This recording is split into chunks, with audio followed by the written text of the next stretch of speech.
Hello everyone, welcome to channel learn with ease. आज हम solve करेंगे अकाउंटिंग इक्वेशन चैप्टर से question number 11, 12, 13 and 14। Chapter 5 TS Grewal की book से class 11 accounts. Online classes, online tuitions के लिए आप मुझे स्क्रीन पर दिए गए नंबर पर व्हाट्सएप कर सकते हो अपना नाम और क्लास। और आप अगर सॉल्यूशन ढूंढ रहे हो टीएस ग्रेवाल और DK Goyal new edition book के, तो चैनल के होम टैब पर क्लिक करो, आपको सभी सॉल्यूशंस अपलोडेड मिलेंगे। पोस्ट सेक्शन में एमसीक्यूज मिलेंगे क्विज की फॉर्मेट में, और एमसीक्यूज के सॉल्यूशन है शॉर्ट्स में। तो बहुत कुछ है चैनल पर, विजिट द चैनल। अच्छा लगे तो शेयर और सब्सक्राइब जरूर करना। क्वेश्चन नंबर 11 में आपको कुछ ट्रांजेक्शन दी है जिसे आपको अकाउंटिंग इक्वेशन में कन्वर्ट करना है और साथ में बैलेंस शीट बनानी है। तो फॉर्मेट आपको याद होगा ना, किस तरह से बनाना है। पहले ट्रांजेक्शन, उसके बाद assets is equal to liabilities plus capital. तो पहली ट्रांजेक्शन में आपने 60,000 कैश बिजनेस में लगाया। तो बिजनेस में कैश आ रहा है, तो कैश क्या है? एसेट है। किसने इन्वेस्ट किया? ओनर ने। तो ओनर की इन्वेस्टमेंट को आप कहोगे कैपिटल। तो 60,000 का कैश, और ये आपकी हो गई कैपिटल 60,000। इक्वेशन हो गई 60,000 इज इक्वल टू 60,000। नेक्स्ट आपने रेंट पे किया है एडवांस में 500। अभी आपने सर्विस नहीं ली है, उस घर को यूज नहीं किया है, यूज करने से पहले ही आपने एडवांस पेमेंट की है। तो जब आपने यूज नहीं किया तो ये आपके एक्सपेंस नहीं हो सकते। या आपने एडवांस पेमेंट किया तो आपकी एसेट है। इस एसेट को आप क्या कहोगे? Prepaid rent. पेमेंट कर रहे हो तो कैश आपका कम हो गया 500 से, और एसेट बन गई 500 से। तो नई इक्वेशन हो गई 59,500 cash plus 500 prepaid rent is equal to 60,000 capital. अब आपने जो सामान है, गुड्स है, स्टॉक है, वो खरीदा है। 30,000 तो कैश में और 20,000 उधार में खरीदा। तो टोटल स्टॉक आपने 50,000 का खरीदा। 30,000 की आपने पेमेंट कर दी, तो 30,000 आपका कैश माइनस हो गया। और 20,000 आपने उधार में खरीदा, तो जिससे आपने उधार में खरीदा वो क्या है? आपका क्रेडिटर। पेमेंट आपको बाद में करनी है ना, तो इसको लिखोगे तो सही कहीं ना कहीं बुक्स में कि हमारा ये क्रेडिटर है, हमें इसे पेमेंट करनी है। तो आपने कैश में पेमेंट की और कुछ उधार में खरीदा, टोटल स्टॉक आपका हो गया 50,000। कैपिटल पर कोई भी इफेक्ट नहीं आएगा। तो नई इक्वेशन हो गई 29,500 का cash plus 500 prepaid rent plus 50,000 stock is equal to 20,000 creditors plus 60,000। तो दोनों साइड का टोटल मैच करना चाहिए। 80,000 आपकी लाइबिलिटीज प्लस कैपिटल, और एसेट भी आपका 80,000 है। इसके बाद आपने जो स्टॉक है उसको बेचा है। 20,000 के स्टॉक को आपने 30,000 रुपीज में बेच दिया, कैश में बेचा है। तो इसका मतलब कैश आपके पास आ रहा है। दूसरा, आपने स्टॉक बेच दिया है, जितनी कॉस्ट का बेचा उतने से आपका स्टॉक कम हो गया। 20,000 की कॉस्ट का स्टॉक आपने बेचा। अब आपने जो स्टॉक खरीदा था उसे कॉस्ट पर तो नहीं बेचोगे ना, प्रॉफिट ऐड करके बेचोगे। तो खरीदा आपने 20,000 का, बेच रहे हो, सेल कर रहे हो 30,000 में। इसका मतलब डिफरेंस 10,000 का क्या है? प्रॉफिट। और प्रॉफिट किसको मिलेगा? ओनर को, उसकी कैपिटल में आप ऐड करोगे। तो ये तीनों चीजें आपको समझ में आ गई। तो नई इक्वेशन हो जाएगी 59,500 cash plus 500 prepaid rent plus stock 30,000 का इज इक्वल टू क्रेडिटर्स 20,000 और 70,000 कैपिटल। दोनों साइड का टोटल 90,000 आना चाहिए। क्या 90,000 है? बिल्कुल है। अब आपकी सैलरी है। सैलरी 500 तो आपने पे कर दी, और 100 रुपीज अभी पे करनी बाकी है। मतलब टोटल सैलरी आपकी 600 बनती है। 600 में से आपने 500 तो पे कर दिए, और जो आपने पे नहीं किए वो आपकी लाइबिलिटी है। अगर आपने किसी की सर्विस ली है तो पेमेंट करोगे ना, और जब तक पेमेंट नहीं किए तो वो आपकी लाइबिलिटी है। और उस लाइबिलिटी को हम क्या कहेंगे? Outstanding salary. 500 पे कर दिया, कैश कम हो गया, 100 का अभी पे करना बाकी है, लाइबिलिटी है। और ये टोटल एक्सपेंस 600 का ओनर के लिए नुकसान है, तो उसकी कैपिटल में से ही माइनस करोगे। नई इक्वेशन आ जाएगी 59,000 cash plus 500 prepaid rent plus 30,000 का stock is equal to 20,000 creditors plus 100 outstanding salary plus 69,400। Total जरूर से चेक करते रहना हर बार कि मैच कर रहा है या नहीं कर रहा है। इसके बाद मोटरसाइकिल खरीदी गई है for personal use. Personal use का मतलब है ये ओनर ने अपने लिए पर्सनल यूज के लिए खरीदी है, तो ये उसकी ड्राइंग्स है। अब खरीदी है तो पेमेंट की है, पेमेंट करोगे तो कैश कम हो जाएगा। और ड्राइंग्स है तो ड्राइंग्स आप डायरेक्टली कैपिटल में से माइनस करोगे। तो अब नई इक्वेशन क्या आ जाएगी, 54,000 का कैश है, 500 प्रीपेड रेंट और stock 30,000 is equal to 20,000 creditors, 100 outstanding salary plus 64,400। दोनों साइड का टोटल चेक करो कितना आ रहा है। आपका आ रहा है 84,500। यहां पर भी देखो 84,500 मैच कर रहा है, इसका मतलब क्वेश्चन कंप्लीट और करेक्ट है। अब बैलेंस शीट आपको बनानी है, तो जो लास्ट में आपकी इक्वेशन बनी है इसमें जो एसेट है वही आपको लिखनी है। एक तो है आपका कैश 54,000, प्रीपेड रेंट है आपका 500, स्टॉक आपका 30,000, लाइबिलिटीज में क्रेडिटर्स 20,000, आउटस्टैंडिंग सैलरी 100, कैपिटल 64,400। दोनों साइड का एसेट और लाइबिलिटीज का टोटल मैच करना चाहिए। मैच कर रहा है इसका मतलब आपने जो भी क्वेश्चन अटेम्प्ट किया है, सॉल्व किया है, वो बिल्कुल करेक्ट है। क्वेश्चन नंबर 12 में आपको कुछ ट्रांजेक्शन दिए, अकाउंटिंग इक्वेशन में कन्वर्ट करने। कोशिश खुद करो, प्रैक्टिस करो। अब यहां पर देखो पहली ट्रांजेक्शन है कि आपने बिजनेस स्टार्ट किया 50,000 के कैश के साथ। तो 50,000 कैश बिजनेस में आ रहा है। कौन इन्वेस्ट कर रहा है, ओनर। तो ये ओनर की हो गई कैपिटल। तो कैश 50,000 और कैपिटल 50,000।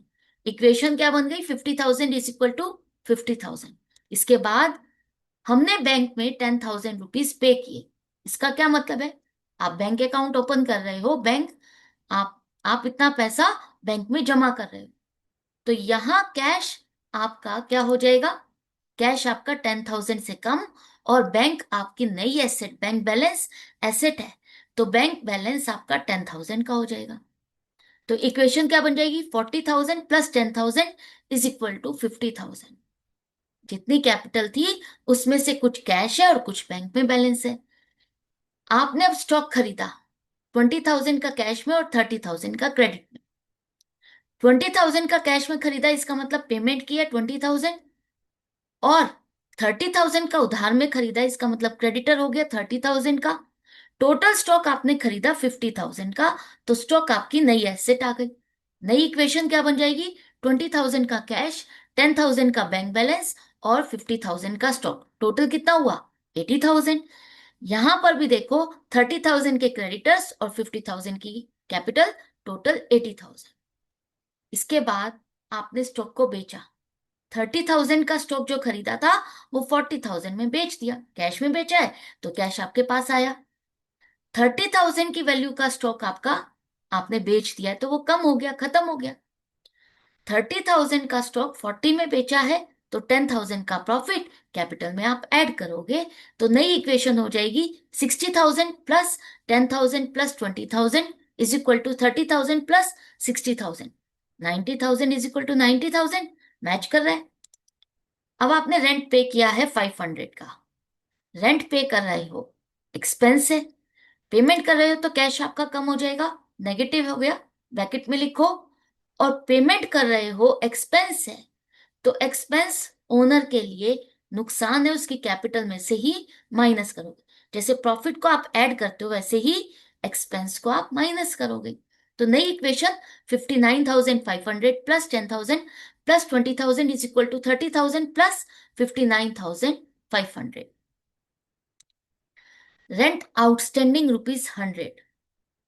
अब जो 100 रुपीज का रेंट है वो पे करना बाकी है। आपने सर्विस ले ली है लेकिन अभी पेमेंट नहीं की। तो अगर आपने सर्विस ले ली है तो एक्सपेंस तो आपका बनता है।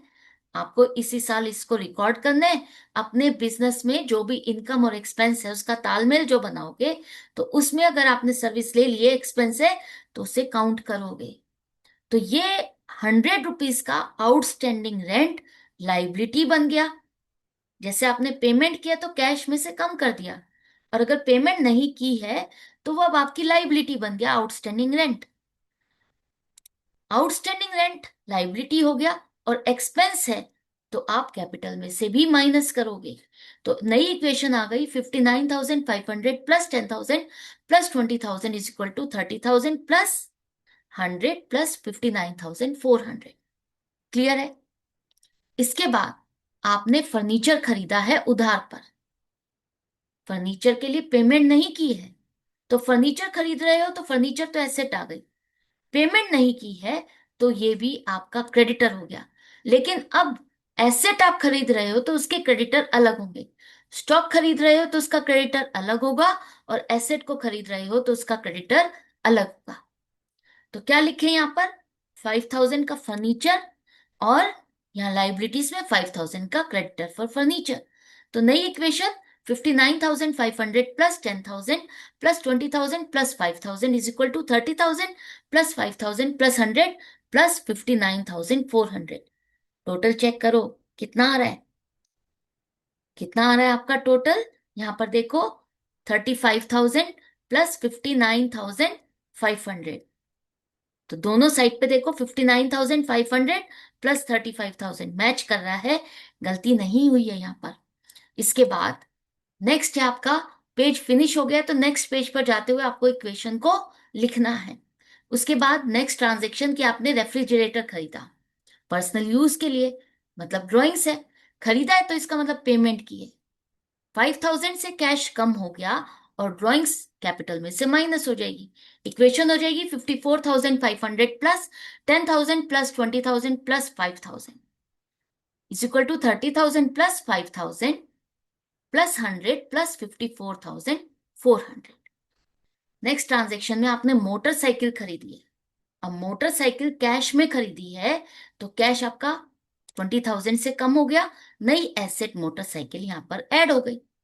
तो नई equation 34,500 plus 10,000 plus 20,000 plus 5,000 plus 20,000 is equal to 30,000 plus 5,000 plus 100 plus 54,400। इसके बाद अब आपको इसकी बैलेंस शीट बनानी है। जो फाइनल इक्वेशन है इसको आपको यहां पर बैलेंस शीट में लिखना है। तो एसेट आपकी कैश 34,500, बैंक का balance 10,000, stock 20,000, furniture 5,000, motorcycle 20,000।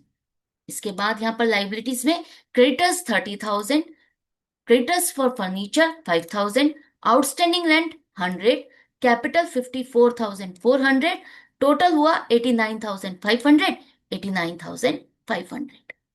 Question number 13 में आपको कुछ ट्रांजेक्शन्स दी है जिसे आपको अकाउंटिंग इक्वेशन में कन्वर्ट करना है। तो पहली ट्रांजेक्शन है कि ओनर ने बिजनेस स्टार्ट किया है 50,000 के कैश और स्टॉक 30,000 के साथ। तो टोटल कैपिटल क्या होगी? क्या सिर्फ 50,000? नहीं, अगर वो इन काइंड भी इन्वेस्टमेंट कर रहा है तो वो भी उसकी कैपिटल का ही पार्ट है। तो बिजनेस में दो एसेट आ रही है, कैश और दूसरा स्टॉक, दोनों ही मिलकर के ओनर की कैपिटल बनेगी। तो आप क्या लिखोगे? 50,000 cash plus 30,000 stock is equal to 80,000। Equation बन गई। इसके बाद आपने स्टॉक खरीदा है, टोटल स्टॉक आपने 50,000 का खरीदा, 30,000 के लिए पेमेंट कर दी है, 20,000 की पेमेंट नहीं की है, वो उधार में खरीदा है तो वो आपका क्या हो गया? क्रेडिटर हो गया। तो पेमेंट की है 30,000 से आपके कैश में डिक्रीज हो जाएगा, और 50,000 का स्टॉक, नया स्टॉक ऐड हो गया, और 20,000 के क्रेडिटर्स आ गए। नई इक्वेशन हो जाएगी 20,000 का कैश प्लस 80,000 का stock is equal to 20,000 plus 80,000 capital. आपने जो गुड्स हैं 40,000 के वो बेच दिए हैं 55,000 में। 40,000 का स्टॉक जो आपने खरीदा था वो 55,000 में बेच दिया, कैश में बेचे तो कैश आपके पास आ रहा है, और आपने इतना स्टॉक बेच दिया है, सेल कर दी है, तो इतनी वैल्यू का स्टॉक आपका कम हो गया, तो माइनस करोगे। 40,000 की वैल्यू का स्टॉक आपने 55,000 में बेचा तो आपको प्रॉफिट हुआ, 15,000 का कैपिटल में ऐड करोगे। तो नई इक्वेशन हो गई 75,000 plus 40,000 is equal to 20,000 plus 95,000। Next transaction है कि ओनर ने अपने पर्सनल यूज के लिए 10,000 कैश विड्रॉ किए। तो ये क्या है? ओनर की ड्राइंग्स। तो कैश विड्रॉ किए तो कैश हमारा कम हो गया, माइनस हो गया, और ड्राइंग्स है तो कैपिटल में से भी माइनस करोगे। तो नई इक्वेशन क्या हो जाएगी आपकी? अब नई इक्वेशन होगी 65,000 plus 40,000 is equal to 20,000 plus 85,000। Next transaction में रेंट आउटस्टैंडिंग रुपीज 2,000।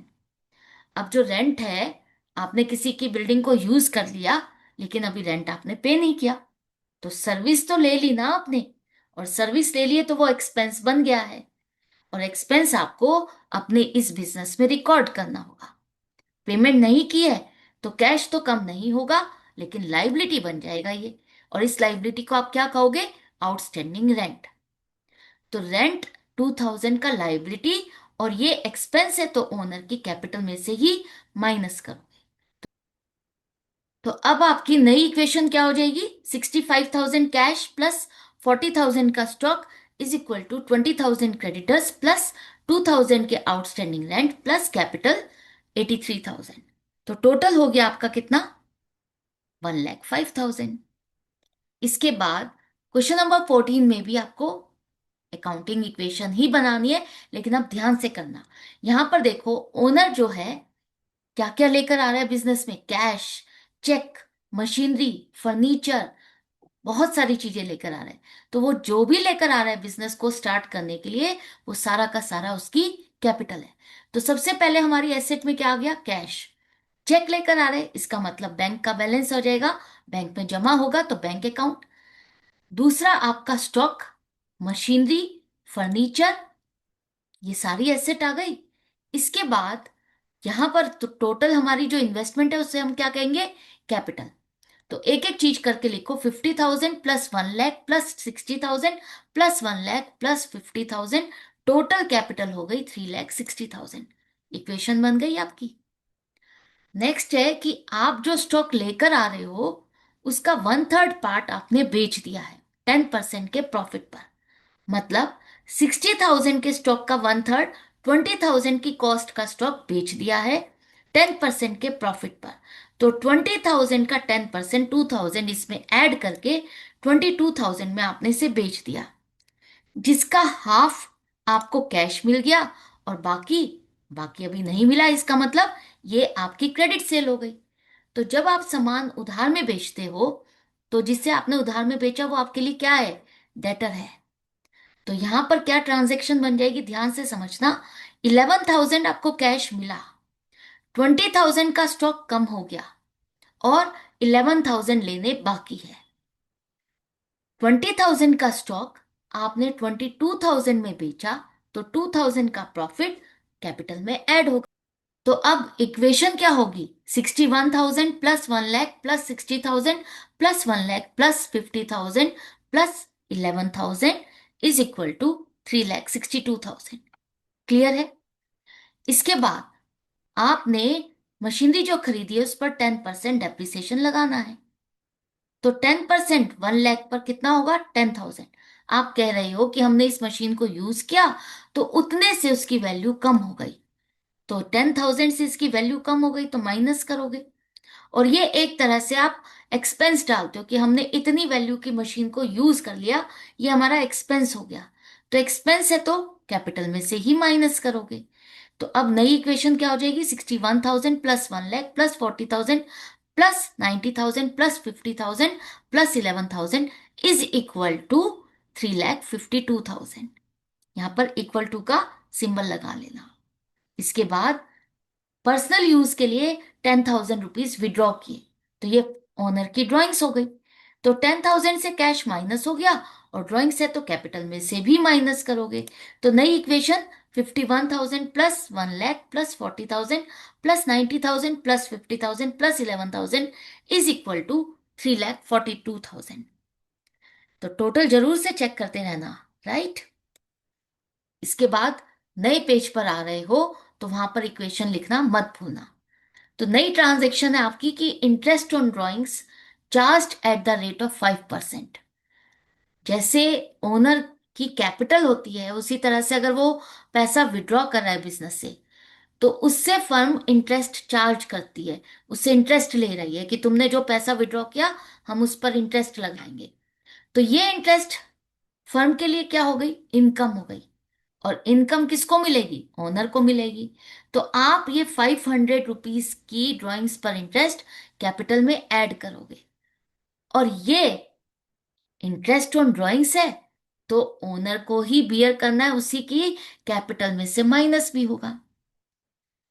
ये इनकम आपने दी क्योंकि ये फर्म की इनकम है, तो वो ओनर को ही मिलेगी।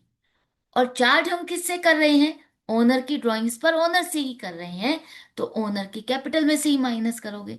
जैसे ओनर की ड्राइंग्स को आप उसकी कैपिटल में से माइनस करते हो, तो उसकी ड्राइंग्स पर इंटरेस्ट भी कैपिटल में से माइनस करोगे। तो ध्यान से इसका इम्पैक्ट समझना कि ये फर्म के लिए प्रॉफिट था, वो आपने कैपिटल में ऐड किया। चार्ज आपने ओनर से ही किया है, तो उसी के लिए जो नुकसान है, उसी की ही जो ड्राइंग्स है, वो उसकी कैपिटल में से ही माइनस होगा। तो नई इक्वेशन आ जाएगी 51,000 plus 1 lakh plus 40,000 plus 90,000 plus 50,000 plus 11,000 is equal to 3,42,000। नई ट्रांजेक्शन। अब आपने जो स्टॉक है 10,000 का एट पार बेचा, मतलब जो कॉस्ट थी उस कॉस्ट पर ही आपने इसको बेच दिया, तो 10,000 का कैश आया और 10,000 का स्टॉक कम हो गया। नेक्स्ट इक्वेशन क्या होगी finally? 61,000 plus 1 lakh plus 30,000 plus 90,000 plus 50,000 plus 11,000 is equal to 3,42,000। तो ये थे क्वेश्चंस। आई होप आपको अच्छे से समझ में आ गए हैं। डाउट या कंफ्यूजन है तो कमेंट सेक्शन में लिख करके पूछ सकते हो, अदरवाइज प्रैक्टिस को जारी रखना, सीखते रहना, समझते रहना। अच्छा लग रहा है तो लाइक का बटन प्रेस करना मत भूलना। फ्रेंड्स में जरूर से शेयर कर देना। मिलते हैं आगे की वीडियो में आगे के क्वेश्चंस के साथ। Good bye and take care.